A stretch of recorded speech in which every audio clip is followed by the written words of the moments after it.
England की राजगद्दी साल 1509 से लेकर 1547 तक हेनरी के हाथों में हुआ करती थी। राजा हेनरी की कई पत्नियां और एलिजाबेथ नामक दो बेटियां थीं। इनमें से मैरी राजा की पहली पत्नी की बेटी थी।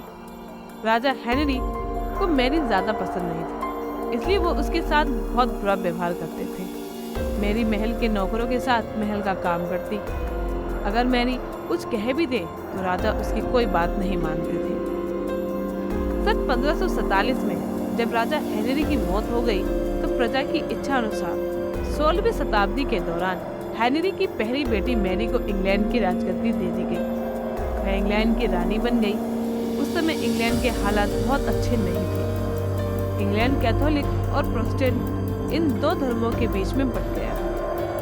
उस समय दोनों धर्मों के लोगों के बीच जंग छिड़ी हुई थी। रानी मैरी चाहती थी कि पूरे इंग्लैंड में सिर्फ एक ही धर्म हो, लेकिन लोगों ने उसकी यह बात मानने से साफ इनकार कर दिया। इससे नाराज होकर रानी ने उनकी बात ना मानने वालों को मौत की सजा दे दी। वह ऐसे लोगों को जिंदा भी जला देती थी। रानी मैरी की इस क्रूरता की वजह से इंग्लैंड के लोग उससे नफरत करने लगे।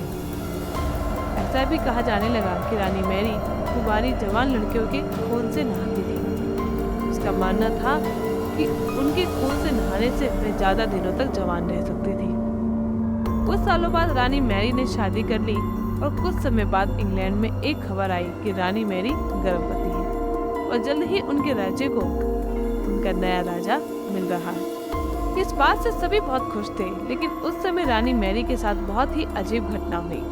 उनके गर्भ से किसी भी बच्चे का जन्म नहीं हुआ, बल्कि कुछ ही महीनों बाद रानी मैरी का पेट फिर से सामान्य हो गया।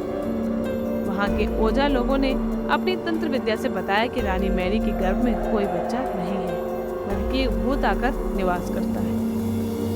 कुछ समय बाद फिर रानी मैरी के गर्भ में वही भूत आकर रहने लगा और वह फिर से गर्भवती हो गई। इस बार भी रानी को कोई बच्चा नहीं हुआ और उस घटना के कुछ ही दिनों के बाद रानी मैरी की मृत्यु हो गई।